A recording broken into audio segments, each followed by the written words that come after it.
भाई और बहनों, मातृशक्ति को नमन। बड़ा आनंद आ रहा है क्योंकि इस सत्संग में बहुत सहजता है, सरलता है। कोई दिमाग पे भार नहीं है, कोई व्यू पॉइंट नहीं है, क्योंकि ये विज्ञान पर आधारित है। और विज्ञान जो है वो सिद्धांत के ऊपर आधारित होता है, वो सनातन होता है और वो तो यूनिवर्सल होता है। इसलिए बाहर आता है, वो व्यू पॉइंट पे आता है कि ये सही है या ये सही है। जब व्यक्ति दो झूलों में झूलता है तब कंफ्यूजन होता है।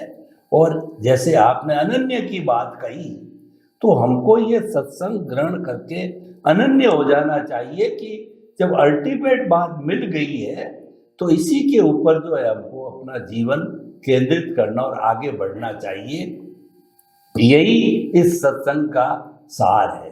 स्वामी जी, दादा भगवान आपके, मेरे और सबके आराध्य हैं और दादा भगवान की असीम जय जयकार हो, ये काफी बोला जाता है। तो दादा भगवान क्या है, इसका क्या मीनिंग है, और असीम जय जयकार, हालांकि रिलेटिव व्यू पॉइंट तो है ही, ये मानता हूँ, लेकिन ये क्यों बोली जाती है, इसके बोलने के पीछे क्या रहस्य, क्या समझ, क्या लॉजिक है।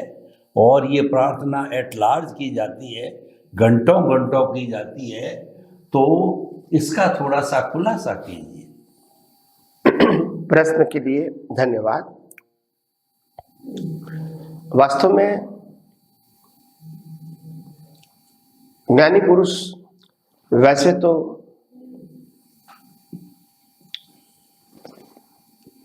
जो अपना ओरिजिनल नाम है वो नाम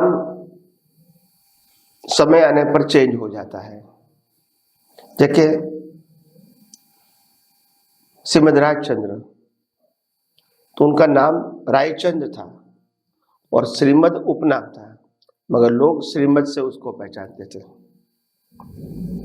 तो ऐसे महापुरुषों को एक विशिष्ट टाइटल से पहचाना जाता है, not like a normal person. ऐसे अंबालाल, दादा भगवान का नाम जो अंबालाल था वो तो एम नॉर्मल नाम था, मगर वो दादा भगवान के नाम से वो विख्यात हुए।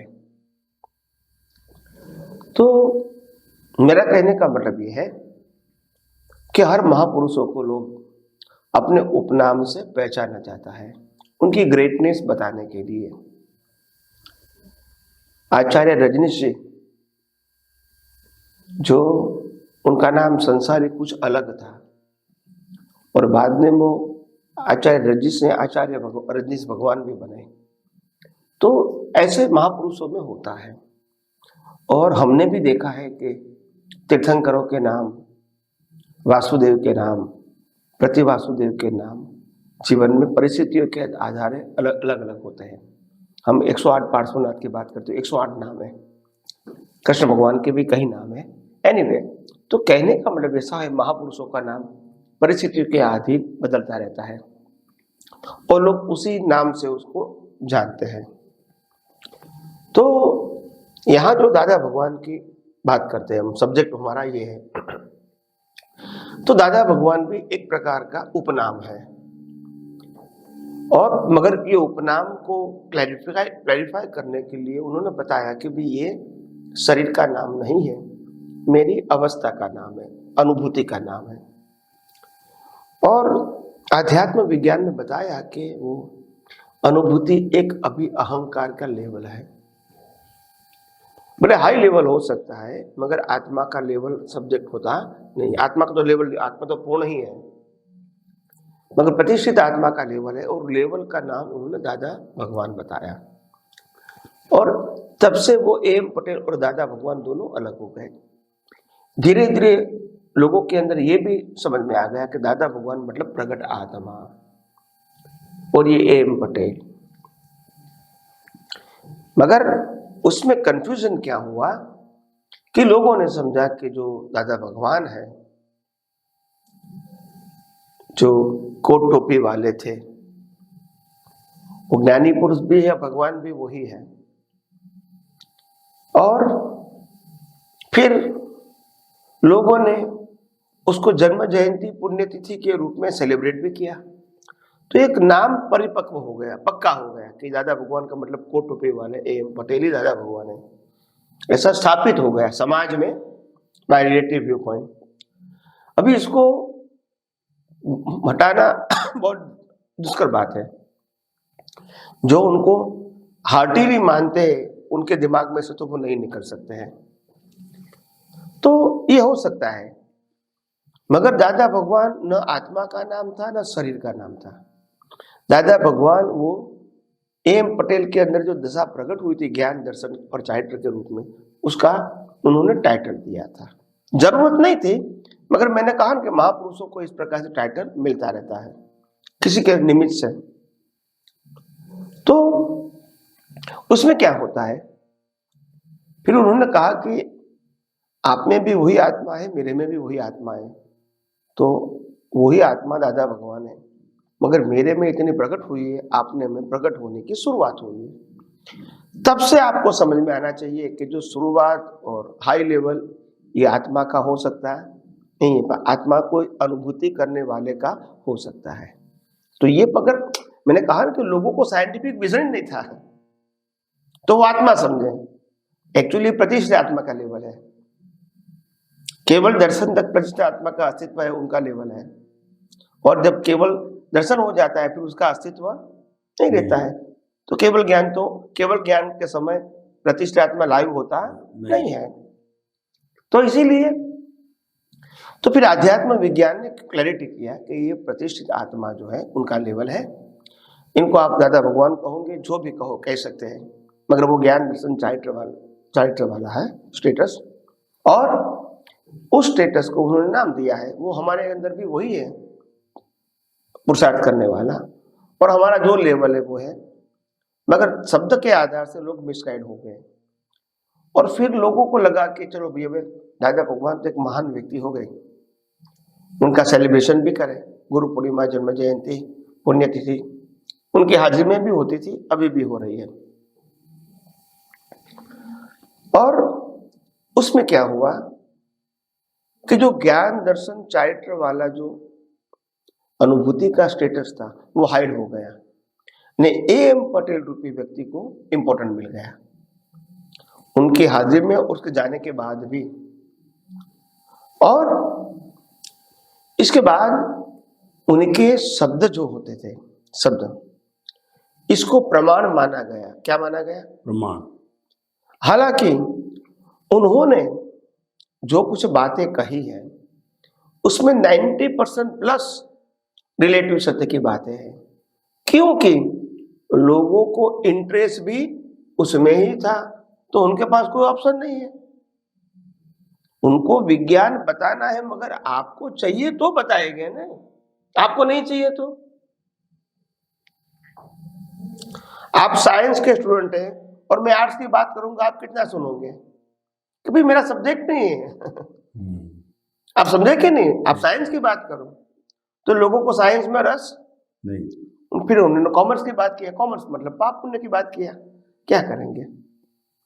तो इसीलिए बाह्य जीवन, सोशल जीवन वो आर्ट्स है और पाप पुण्य वो कॉमर्स है, धर्म। तो वही बातें उनको करनी पड़ेगी। और उसमें पाप पुण्य की बात आई, फिर क्रिया की बात आई, आर्ट्स यानी बोलना, नित्य बोलना, चरण विधि वगैरह वगैरह, कीर्तन भक्ति बोलना, आरती बोलना, तो ये सब बातें आ गई। तो लोगों को लगा कि दादा भगवान का मुझे कार्य जो शब्द है, वाक्य है, वो मंत्र बन गया है, प्रगट आत्मा का मंत्र। और फिर लोग चैंटिंग करने लगे। और जब लोगों को ये बोलने के बाद अपना कार्य सिद्ध होने लगा तो लोगों को प्रमाण मिल गया कि ये बोलने से अपना कार्य सिद्ध हो रहा है। हालांकि ये साइंस नहीं है, श्रद्धा की बात है, मगर मैंने हर बातों का खुलासा पब्लिकली कहा है कि आप किसी का भी नाम दो, राम का, कृष्ण का, महावीर का, शिव का, स्वामीनारायण का, आप नाम देते रहोगे तो आपके जीवन के हर काम उदय कर्म के आधीन पूरे होंगे। मगर आप यश किसको देंगे? नाम वाले को करेंगे, बस यही है। तो ऐसे दुनिया चलती है और चलती रहेगी। हमारा काम तो सनातन सत्य बताना है और व्यक्तिगत बातों से आपको ऊपर ले जाना है। मगर फिर भी दुनिया तो रिलेटिव सत्य से ही चलेगी और दुनिया में हर समय सतयुग या कलयुग रिलेटिव सत्य की ही बोलबाला रहेगी। तो इसीलिए दादा भगवान का असीम जयकारो एक मंत्र हो गया और मंत्र का फायदा लोगों को लौकिक में मिलता है, ऐसा लगता है, लोग बोलते हैं, बुलवाते हैं, आयोजन करते हैं और करते रहेंगे उदय कर्म के अधीन।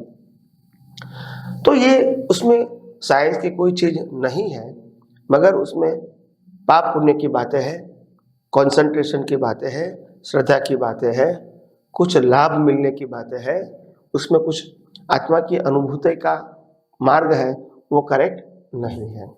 तो इसीलिए फिर भी संसार में तो ऐसी बातें हर महापुरुषों के लिए होती रहेगी, लोग मानते रहेंगे और क्योंकि लोगों का काम होता है तो मानते रहेंगे। तो इसीलिए मैं भी कहता हूं कि जिसका काम होता है वो करते रहे, हम इसमें कोई बाधा डालने वाले नहीं हैं, हम कोई अंतराय करने वाले नहीं हैं। हमारा काम तो सनातन सत्य बताना है। मगर आपको जिसके ऊपर श्रद्धा है और आपको लगता है कि मेरी श्रद्धा का फल मेरे को मिलता है तो आप फॉलो कर सकते हैं, इसमें मेरा कोई नेगेटिव ओपिनियन नहीं है। तो आइए हम अध्यात्म विज्ञान के माध्यम से और ज्यादा विज्ञान की बातें स्वामी समझने जी की आपका कोशिश बहुत करें। बहुत धन्यवाद।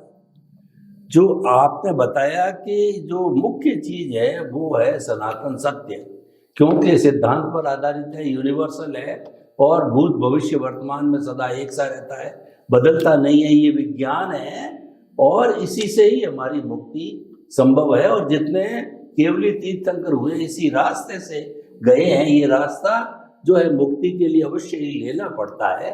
वो लेवल आने पर तो अपने अपने लेवल की आपने बात कही और आपने कहा कि जो रिलेटिव सत्य है वो तो दुनिया में हमेशा था है और रहेगा, उसको कोई बदल भी नहीं सकता, वो चले अपने को कुछ नहीं। लेकिन भाई और बहनों, जो हमें आपसे लेना है वो लेना है सनातन सत्य लेना है।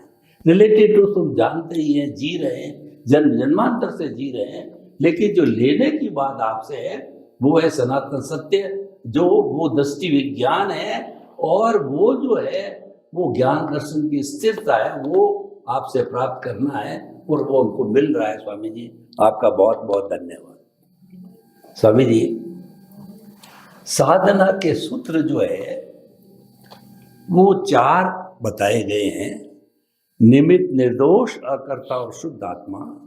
इसमें बहुत बड़ी कहना चाहिए कि हाई लेवल की बात है और इसको फॉलो करता है तो दृष्टि शुद्ध होती है, ज्ञान दर्शन शुद्ध होता है, विज्ञान तक भी पहुंचता है, इसकी सही समझ मिल जानी चाहिए।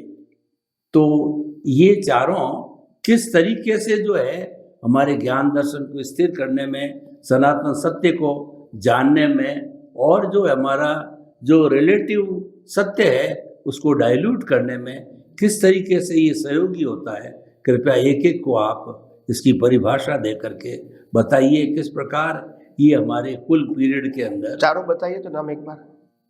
निमित्त, निर्दोष, अकर्ता और शुद्ध आत्मा। निमित्त से लीजिए। प्रश्न के लिए धन्यवाद।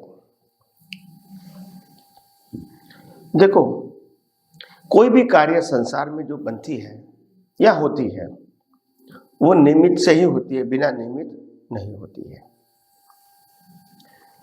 निमित्त 2 प्रकार के होते हैं। एक निमित्त है व्यक्ति के रूप में और एक निमित्त है अवस्था के रूप में, साधन के रूप में। व्यक्ति के रूप में निमित्त होता है वो जीवित होता है क्योंकि आत्मा है, और अवस्था के रूप में होता है वो जड़ होता है, जैसे पैसा, मकान, कार, ये जड़ है, मगर ये भी निमित्त से मिलता है हमको। तो इसी प्रकार से ज्ञानी भी निमित्त होते हैं, अज्ञानी भी निमित्त होते हैं। परिवार में जो सभ्य मिलते हैं वो भी निमित्त से मिलते हैं एक दूसरे को। तो ये निमित्त जो शब्द है, अध्यात्म भाषा में निमित्त का मतलब होता है जिनके माध्यम से कुछ व्यवहार होता है, कुछ हिसाब हमारा निकलता है। अगर मेरा व्यवहार, मेरा हिसाब किसी के साथ रिलेटिव सत्य का है तो वही निकलेगा। अगर मेरा हिसाब किसी के साथ आध्यात्म विज्ञान या सनातन सत्य समझना है तो वो निमित्त मिलेगा, वो बात बताएंगे। मगर निमित्त हमेशा निर्दोष होता है। क्यों? क्योंकि निमित्त कभी स्वतंत्र नहीं। नहीं होता है और निमित्त कभी अपनी मर्जी से कुछ कर सकता है। या मेरा निमित्त का मतलब अकर्ता है। हाँ, तो निमित्त अपनी मर्जी से कुछ कर सकता नहीं है और नहीं कर सकता अपनी मर्जी से। कुदरत ने बनाए हुए संजोगों के अधीन निमित्त को कार्य करना पड़ता है और वो भी पिछले अवतार के हिसाब के मुताबिक। तो निमित्त यहां करता नहीं हो सकता है, उनको करना पड़ता है, इट हैपन्स। और जब निमित्त को अकर्ता के साथ निर्दोष बताया, मीन्स वो जो कुछ भी अच्छा बुरा करता है मन वचन काया के माध्यम से, उसके लिए वो जिम्मेदार नहीं, संजोग के अधीन करना पड़ता है। इसीलिए निमित्त को अकर्ता, और अकर्ता का मतलब होता है निर्दोष।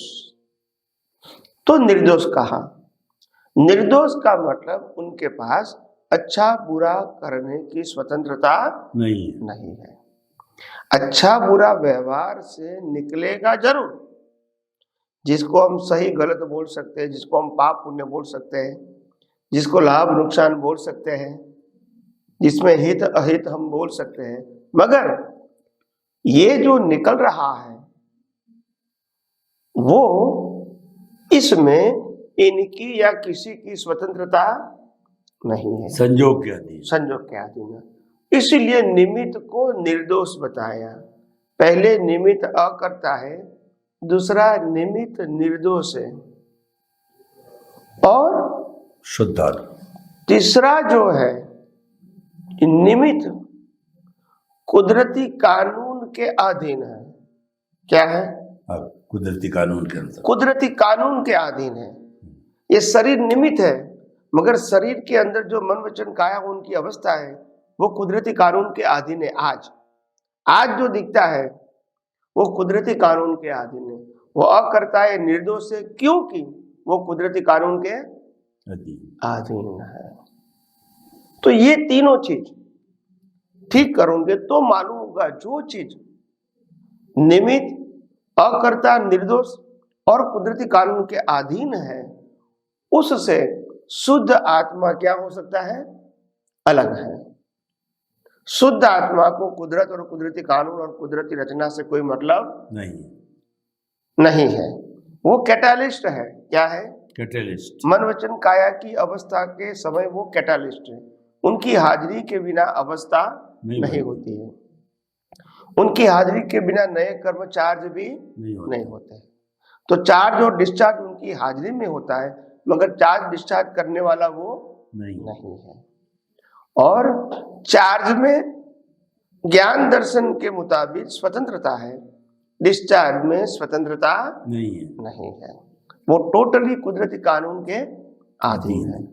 इसीलिए यहाँ अकर्ता, निमित्त और निर्दोष बताया, निमित्त को निर्दोष बताया और कुदरती कानून के अधीन बताया। ये पूरा पैकेज से शुद्ध आत्मा क्या है? अलग है। तो ये निमित्त को ही कुदरती कानून और कुदरती रचना के रूप में देखना, यही तो भेद विज्ञान है।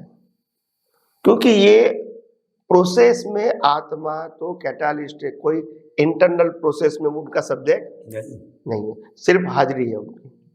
तो जितना जितना ये समझ में आएगा, इतना भेद विज्ञान, सेपरेशन ज्यादा रहेगा। एक तरफ चेतन है, एक तरफ जड़ है, एक तरफ परमानेंट है, दूसरी तरफ टेम्पररी है, एक तरफ स्वभाव वाला है, एक तरफ डिपेंडेंट है। तो ये दोनों जितना हमको आसानी से अलग दिखता है, अलग समझ में आता है, इतना इतना आपको विज्ञान के उपयोग से सेपरेशन होगा, और सेपरेशन जितना होगा इतना भीख न भय नहीं रहेगा। तो इसीलिए ये विज्ञान में ये बात बहुत इंपॉर्टेंट है कि निमित्त, अकर्ता, निर्दोष, कुदरती कानून के अधीन, इससे शुद्ध आत्मा क्या है, अलग है, और निमित्त हमेशा निर्दोष होता है। तो ये दोनों बातें जितनी समझ में आएगी इतना सेपरेशन आपको आपके जीवन में, जितना उसको प्रैक्टिकली ले जाओगे विज्ञान के रूप में, विज्ञान की दृष्टि के रूप में, इतना आप सेपरेशन खुद फील करोगे। तो आइए हम अध्यात्म विज्ञान में और भी बातें करते स्वामी जी आपका बहुत बहुत धन्यवाद। हम जब कर्ता बनते हैं, मैं मेरा होता है, वही कर्म बंधन का कारण है। और हम कर्ता से जब हमको जो कुदरत से जो ज्ञान मिलता है, या हमारा जो है ज्ञानी पुरुष मिलते हैं, तो अनंतानुबंधी कषाय को भस्मीभूत करके हमको जो है अकर्ता बनाते हैं, तो हम निर्दोष हो जाते हैं, क्योंकि हम कुदरत के कानून को, कुदरती रचना का पालन करने लग जाते हैं। और जो व्यक्ति अकर्ता हो गया तो वो तो निर्दोष ही है, क्योंकि दोष उसका कुछ है ही नहीं है। वो तो कुदरत के कानून, कुदरत का दास है, कुदरत का नौकर है, कुदरत के कहे अनुसार ही सारा कार्य हो रहा है, तो निर्दोष है।